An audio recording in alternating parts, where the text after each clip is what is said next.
So hi everybody, thanks for joining us again on one of these hot topics. So a hot topic, let's say, after the events of the last few days and months. Why is diversity and belonging to something bigger so important for company growth? And I'd even add, given the events of the last few months, for the world. So why is this diversity topic so important for company growth and for the rest of the world? So we're very lucky to have Anka with us from SAP. So I'm going to pass over to Anka so she can introduce herself. And talk to us about what, Anka, you're really passionate about and who inspires us before we go into the content around diversity. Great. Thank you so much. Yes, so I'm the Chief and Inclusion Officer at SAP, responsible for these topics and to truly create an inclusive workplace here for our 85,000 employees around the world. And if I talk about what really makes me get up in the morning, it is truly our mission at SAP to make the world run better and improve people's lives. And that is what we are also really pushing when we talk about creating an environment without bias where everybody can be as authentic as they want to be. So that's pretty much what I am passionate about. Great, thanks, Anka. So you're lucky to have a job that gets you excited and gets you out of bed. There are other reasons why this topic of diversity and inclusion are so important for SAP. Can you tell us a bit more about that? Sure. So we are really focusing on three areas. One is the customer focus. I mean, our customers are around the world and we have over 350,000 customers. Now, if we are not able to reflect the diversity of our customers, how are we truly supposed to understand their needs, support them, and also find solutions of challenges they might not even be thinking about? So that is the first one, is the customer orientation. The second one is employee engagement. And we know that diversity has a true impact on the employee engagement. We just did our last survey, and I'm just looking at the numbers, and we grew by 3%. So our employee engagement is now at 85%, which really brings us on the top of the industry. That is the second part. And the third part is innovation. Everybody talks about innovation, but only if we're able to see the different points of view, if we are looking for what do you call that? Not a challenge, but if we are looking for a solution, that's where we really need to bring the different points of view into the picture to truly be innovative. So three topics. Great. And so you talked about different points of view as a form of diversity. What are the kinds of diversity you're looking at in SAP? So we are really focusing on four areas. The one is gender, where we have a clear goal this year, so in the year end of 2017, to have 25% of female leaders, which means every fourth managerial position is to be filled by a female. And we are at 24.6%, so we are on a really, really good path there. The second one is on cross generations. I mean, this is the first time where we truly have 5 different generations working next to each other, which means, that we do need a very different leadership approach if we are working with a graduate who just enters the workforce, or if we are working with somebody who has been for over 40 years with the companies. Also, we see here a lot about reverse mentoring. How can we help each other to really understand the needs, but also the strength that we do bring to the table? That was the second area. The third area is cultures and identity. Very, very hot topic. You mentioned it in the beginning. It is not only how do we integrate people from the LGBT areas, it is how do we also work with people who have been on the move, refugees, how do we integrate them? How do we integrate people from different ethnicity, different cultural backgrounds? All these areas, that's where we put this together under cultures and identity. And the fourth area that we are focusing on also on a global base is to integrate people with disability. I mean, what we see is we are having more and more people now with disability entering the workforce. It is that technology enables people to really participate in a very higher education that we had not seen before. So those are right now the 4 biggest focus areas for SAP. Yes, so vast topic, and great to see that you're covering all 4 of those areas. And if the audience were listening carefully, you already gave some great examples of the power of reverse mentoring, for example, to reduce some of the issues around cross-generational work. You've done some work as well on unconscious bias, which is relevant for your first area of diversity, but for the other three as well, actually. Tell us a bit more about the results and what you saw as positive after that unconscious bias training. Sure. And just to give you a personal example, I was 3 weeks ago, I flew to New York, and I got on the plane, I got in my seat and in Frankfurt, tuckled in, and then the captain was welcoming every passenger, and it was a woman, and I was like, wow, great, finally a woman who's flying one of the biggest passenger planes in the world, because it was an A380. It is, I think, the biggest passenger plane in the world right now. Well, we got over Greenland, and what happened there is over Greenland you always have some turmoil in the air, and the plane did kind of a ditch, and I was thinking to myself, gee, I hope she has it under control. Being the Chief Diversity and Inclusion Officer, I got so upset at myself because that was the unconscious bias I was carrying inside of me. But again, it also made me think and realize that we all have unconscious bias in us. And not in a conscious way do we sometimes make decisions. So this is where we have looked with our software, specifically with our HR software, how can we help? How can we help our customers? And how can we help our employees and our managers to ensure that we don't have unconscious bias hinder us to make the best business decisions? And just to give you an example, if you are doing a job posting and you are, for example, using a word like assertive. We're looking for an assertive leader or something. What we see is that women are not so much willing then to even apply for a position with this gender bias language in it. So what we have done is we have come up now with a technology where this gender bias language is being pointed out and where better solutions are given so that we can truly also attract more women to specific job postings.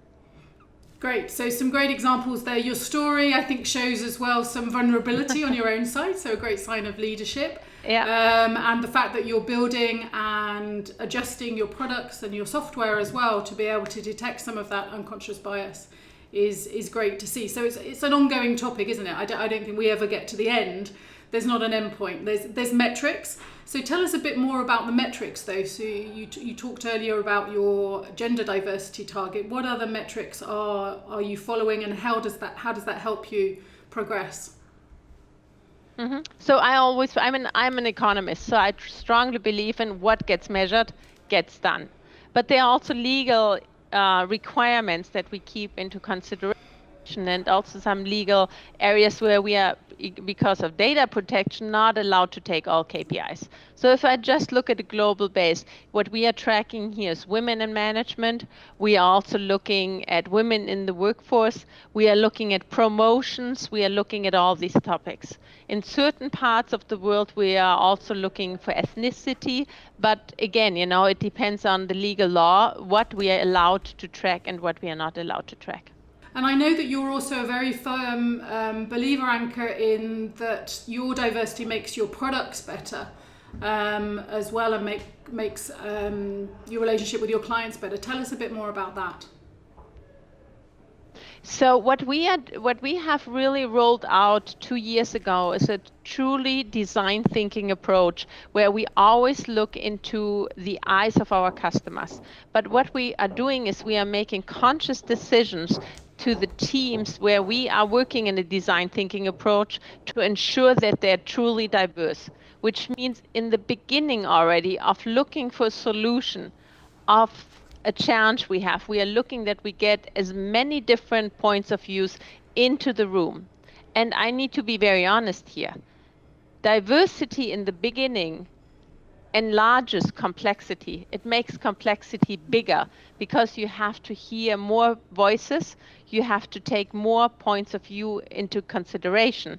But for the long run, what we are getting as a result is truly more sustainable. Yes, and the data shows us. I mean, at the beginning, when I started working on hot topics around diversity, the data wasn't there, but the data's there now. So I think but you're right to point out that it can take a bit more time at the beginning. So tell us a bit more about these diverse teams that do perform better. So you talked earlier about how they're able to solve bigger, more complex problems. How have you seen diverse teams performing better than non-diverse teams? Well, let's take as an example people with disabilities. So when we look about our, for example, our software, we want to ensure that's accessible. So if I have a person right now in the team that is talking about the new software, this person is handicapped, we can very much already see his point of view. What is it that we need in regards to the contrast of our software, that it can be read and so on. That would be a good example. We always have, in regards to gender, ensuring that we have different points of view here, that we have a pretty equal distribution. And the other part is clearly that our like if I look at our headquarters in Germany, for example, we have 90 different nationalities now working at headquarters together. And if we think about developing a software for the global market, and we have all these different cultures, all these different nationalities on site, this is truly going to help us to ensure that our software can be used throughout the world. Yes, that's a great example of how diverse teams can solve bigger and more complex problems, and also problems that are more relevant to the real world. How do you see your journey on diversity helping your customers? So, for example, in your current role, are you also still in contact with customers and helping them think through their own diversity journeys, perhaps? Absolutely. So I mentioned before the unconscious bias, where we are helping also our customers now to see where there could be unconscious bias, for example, in the entire HR circle. That means in the recruiting area, in the promotion area. Those are areas where we ensure that our products are enhanced now, so that we can make this bias, for example, a lot more visible. But we also love to share our best practice with our customers. I mentioned before the 4 different focus areas that we have at SAP. The first one was gender. The second one was generation. The third one was cultures and identity. And the fourth one is disabled people. Now let me take the example of disabled people.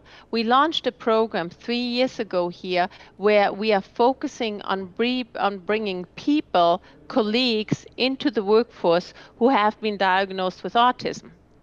And we see that this creates a clear win-win situation to everybody. Specifically in the IT area, we talk about a shortage of talent. Well, I truly believe that we just have to think different how we define talent and how we source for talent. Because people with autism a lot of times have very specific strengths that we can use extremely well in a tech company. Not only can they concentrate on repetitive tasks for a long time, but they are also very good at spotting mistakes. So for example, in software testing, in quality assurance. Now, our customers a lot of times face the same challenges in regards to finding good talent. Well, if we can share here our best practice and our learning, and this is something we have done with many of our customers, they are starting now, and I can see they are starting to bring this kind of an autism at work program also into their workforce. Great, and that's a great example. I think it also shows the flexibility of your 4 categories. So as you grow and as you relate to your customers and the world, you see that there are other areas of disability, or indeed, one of the diversity areas that I see that's of concern to me is ageism. So I suppose that comes under your category of multi-generational awareness. So your framework is both broad and flexible to grow with other diversity areas that keep popping up. Absolutely. So one of the other hot topics besides diversity is artificial intelligence. So what's your view on that future of deep learning, AI? Do you think we'll still need diverse human beings? I think artificial intelligence is going to help us to take this unconscious bias out of our processes, and it's truly going to help us to drive diversity going forward. We are global, and it's all still about the human being, about connecting and keeping the human also in the work area. But I truly believe this unconscious bias, what we talked about, through artificial intelligence, we are going to be able to eliminate it all more and create better win-win situations for everybody involved. I'm going to share an example where we had a machine put together a team just based on the qualifications. Well, the end result was clearly a truly diverse team. That's great. It means the right people are building your machines and your software, which is good. You need that diversity up front, and I truly believe as well that it will make us more human. So that's a great positive note to end on. So thank you, Anka. Thank you to the audience again for listening in. It's been great to talk to you. Maybe, Anka, you can sort of close by perhaps sharing some ideas or books or content for people if they do want to follow up on this important topic of diversity and how it helps company Karen, growth. thank you so much. It was an absolute pleasure to join you here. I just met Professor Iris Bonet. She is a professor at the Harvard University, and she just wrote a book which is called What Truly Works. And I think this could be a good reading. I really, truly appreciate it. Big thank you and bye-bye. Bye, thanks.